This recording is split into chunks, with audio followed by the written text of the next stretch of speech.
সম্মানীয় দর্শক ও শ্রোতা মণ্ডলীয়, আজকে আমরা আলোচনা করব ইমাম বুখারী রহমাতুল্লাহ আলাইহির সংক্ষিপ্ত জীবনী নিয়ে।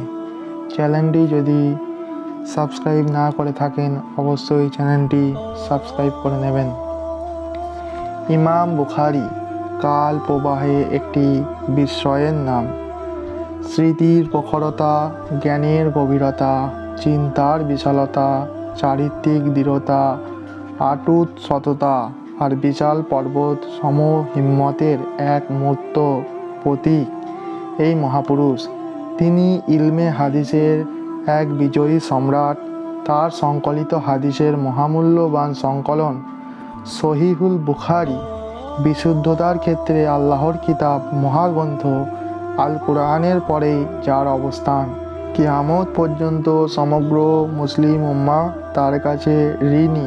আসুন খুব সংক্ষেপে আমরা এই মনীষীকে জানার চেষ্টা করি। প্রথমে আমরা আলোচনা করব তিনার নাম, জন্ম ও বংশ পরিচয় নিয়ে।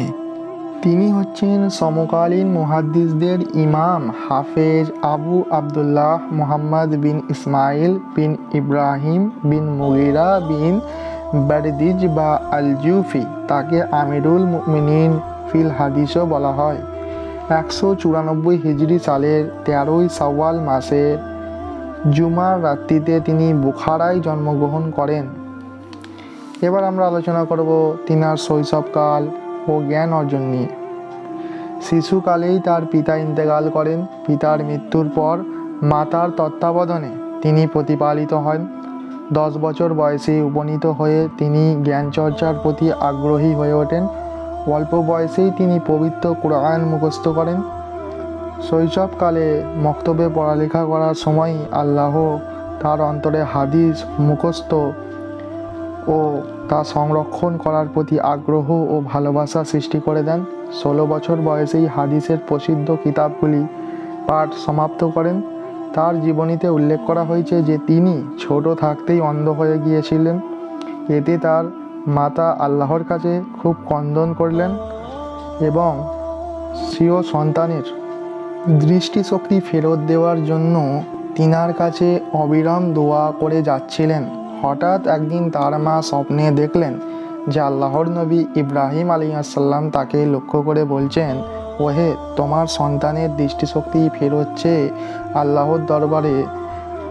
তোমার ক্রন্দনের কারণে তিনি তোমার সন্তানের দৃষ্টিশক্তি ফিরিয়ে দিয়েছেন। তখন তিনি প্রকৃত ঘটনা যাচাই করার জন্য স্বীয় সন্তানের কাছে গিয়ে দেখেন সত্যিই তার সন্তান সম্পূর্ণ দৃষ্টিশক্তি ফেরত পেয়েছে। এবার আমরা আলোচনা করব তিনার হাদিস সংগ্রহ জন্য বিভিন্ন দেশ ভ্রমণ। হাদিস সংগ্রহের জন্য ইমাম বুখারী অত্যন্ত কঠোর পরিশ্রম করে। অনেক দেশ তিনি ভ্রমণ করেছেন।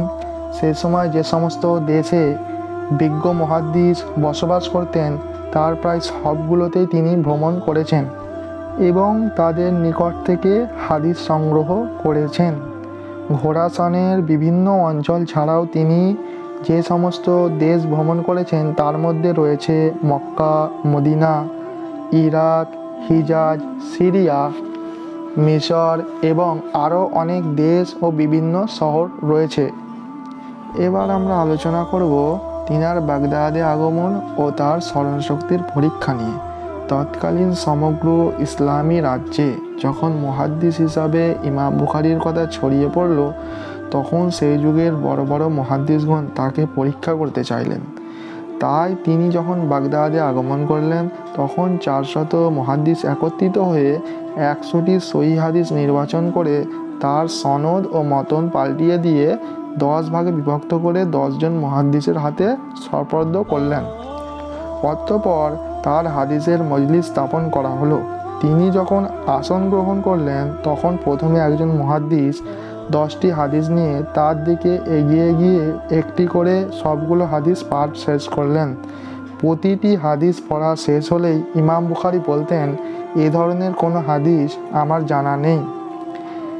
এমনইভাবে 10 জন বিখ্যাত মুহাদ্দিস 100টি হাদিস তার সামনে পাঠ করলেন। সকল হাদিসের ক্ষেত্রেই তিনি বারবার একই কথা বললেন, পরিশেষে তিনি সকলকে ডেকে উল্টোপাল্টাকৃত হাদিসগুলির প্রত্যেকটির হাদিসকে তার আসল সনদের দিকে ফিরিয়ে দিলেন এবং ঠিক করে দিলেন হাদিসগুলির সনদ থেকে কোনো রাবির নাম বাদ পড়েনি এবং মতনসমূহ থেকে একটি শব্দও ছুটে যায়নি।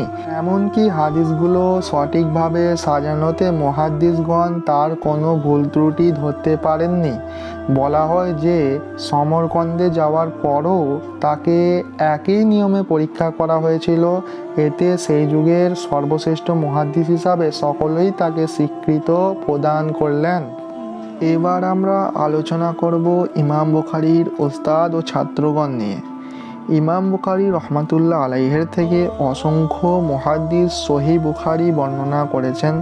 খতিব বাগদাদি রহমাতুল্লাহ আলাইহে বুখারীর অন্যতম রাবি ফিরাবরীর বরাত দিয়ে বলেন যে তার সাথে প্রায় 70,000 লোক ইমাম বুখারীর থেকে সহিহ বুখারী পড়েছেন।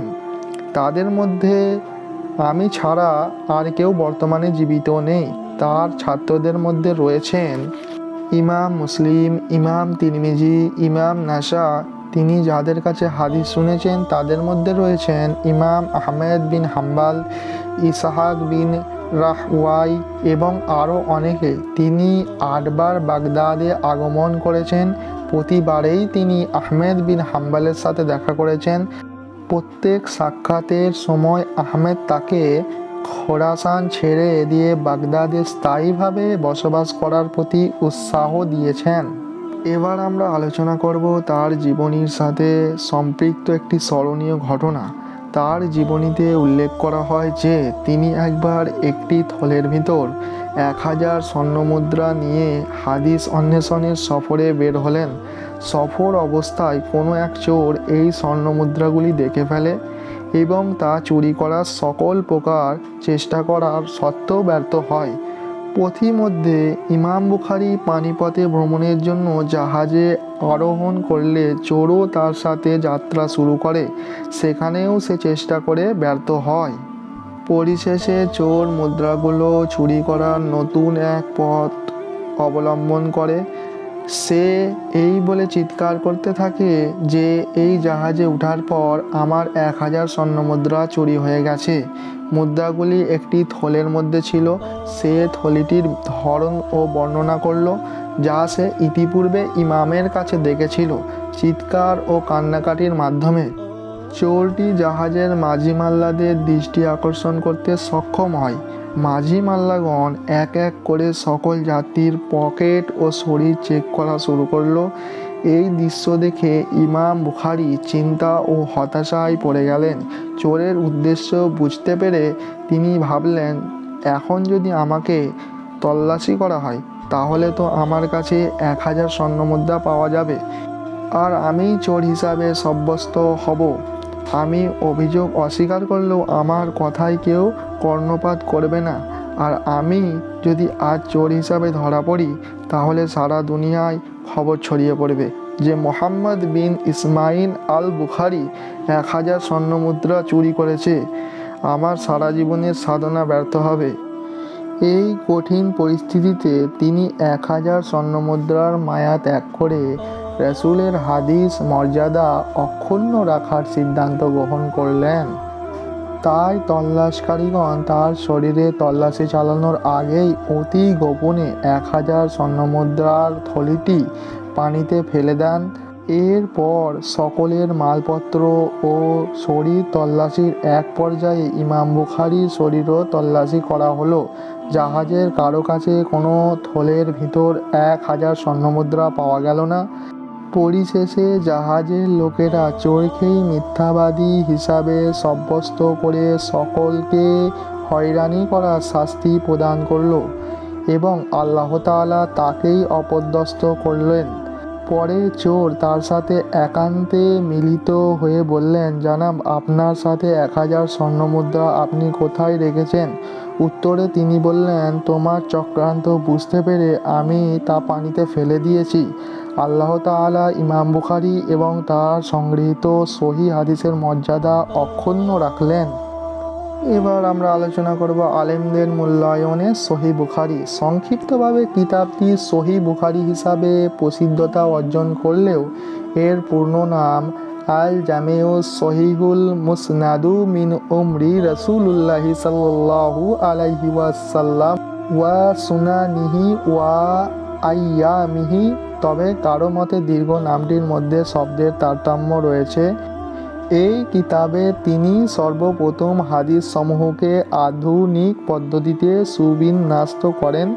কিতাবটি রচনার জন্য তিনি মদিনা মুনাওয়ারায় গমন করেন। মসজিদে নববীতে বসে একটানা 16 বছর কঠোর পরিশ্রম এবং ঐকান্তিক সাধনার ফলশ্রুতিতে সম্পাদিত এই গ্রন্থটি সর্বযুগের সকল আলেমের নিকট সমাদৃত হয়।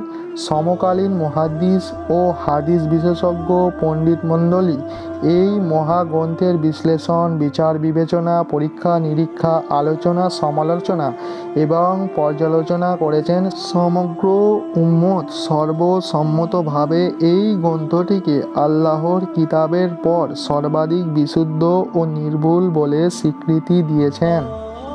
প্রায় 90,000 লোক ইমাম বুখারীর নিকট হতে এই কিতাবটির পুনরাবৃত্তি শ্রবণ করেছেন। বর্তমান মুসলিম জাহানের এমন কোনো স্থান ও ইসলামী শিক্ষা প্রতিষ্ঠান পাওয়া যাবে না যেখানে এই কিতাবটি শিক্ষাদান করা হয় না।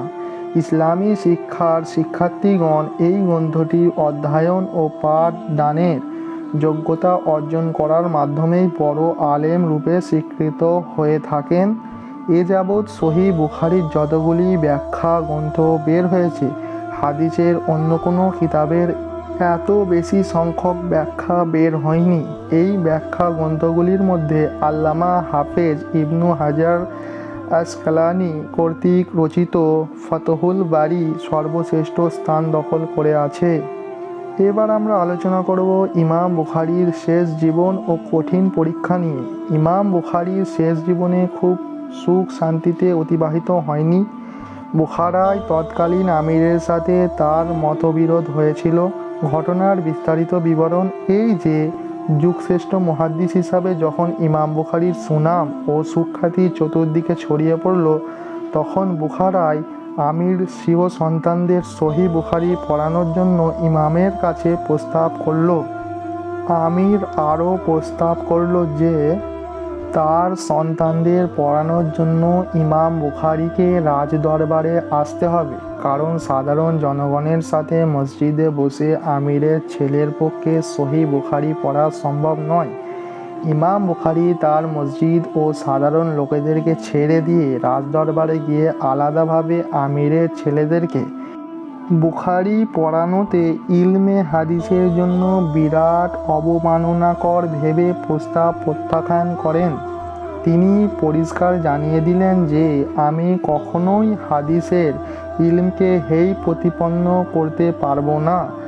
আমির যদি সত্যিকারের অর্থে ইলমে হাদিসের প্রতি অনুরাগী হয়, তাহলে তিনি যেন তার সন্তানদের সহ আমার বাড়িতে ও মসজিদে উপস্থিত হন। এতে আমির ইমামের প্রতি রাগান্বিত হয়ে তাকে দেশ ত্যাগ করতে বাধ্য করলেন এবং ইমামের বিরুদ্ধে কুৎসা রটানোর জন্য দুনিয়া পূজারী কিছু আলেম ঠিক করলেন। আমিরের আদেশ এবং ষড়যন্ত্রের প্রেক্ষিতে তিনি জন্মভূমি বুখারা ত্যাগ করে নিশাপুর চলে যান। নিশাপুরেও অনুরূপ দুঃখজনক ঘটনা ঘটলে পরিশেষে সমরকন্দের খরতঙ্গ নামক স্থানে চলে যান। বুখারা থেকে বের হওয়ার সময় ইমাম আল্লাহর কাছে দোয়া করেন যে, হে আল্লাহ, সে আমাকে যেভাবে অপমান করে বের করে দিল, তুমি তাকেও অনুরূপ লাঞ্ছিত করো। মাত্র 1 মাস পার হওয়ার পূর্বেই খোরসানের আমির খালেদ বিন আহমদের বিরুদ্ধে জনগণ বিদ্রোহ ঘোষণা করে তাকে ক্ষমতা ছাড়া করল। পরবর্তীতে বাগদাদের জেলে থাকা অবস্থায় সে মৃত্যুবরণ করে। শুধু তাই নয়, যারাই ইমাম বুখারীর বিরুদ্ধে তার সহযোগিতা করেছে তারাই পরবর্তীতে লাঞ্ছিত হয়েছে। এবার আমরা আলোচনা করব তিনার মৃত্যু নিয়ে। 62 বছর বয়সে 256 হিজরি সালের ঈদুল ফিতরের রাত্রিতে তিনি ইন্তেকাল করেন। ঈদের দিন জোহরের নামাজের পর তার জানাজার নামাজ অনুষ্ঠিত হয়।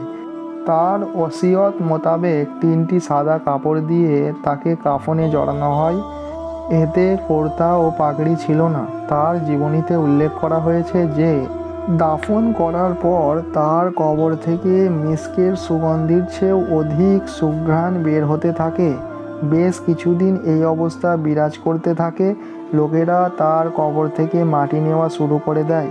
অতঃপর বিষয়টি নিয়ে মানুষ ফিতনায় পড়ার আশঙ্কায় প্রাচীর দিয়ে মজবুতভাবে কবরটি ঢেকে দেওয়া হয়। আল্লাহর কাছে দোয়া করি তিনি যেন এই মহান ব্যক্তিটিকে জান্নাতের সুশীতল ছায়ায় আশ্রয় দান করেন। আমিন। প্রিয় শ্রোতা, ভিডিও অনেক লম্বা হয়ে যাওয়ার কারণে আমি আমার বক্তব্য এই পর্যন্তই শেষ করলাম। যদি ভিডিওটি ভালো লেগে থাকে অবশ্যই চ্যানেলটিকে সাবস্ক্রাইব করে নেবেন। আমার বক্তব্যের মধ্যে যদি কোনো ভুল ত্রুটি হয়ে থাকে অবশ্যই কমেন্ট বক্সে জানাবেন। আমি চেষ্টা করব আমি আমার ভুল ঠিক করার।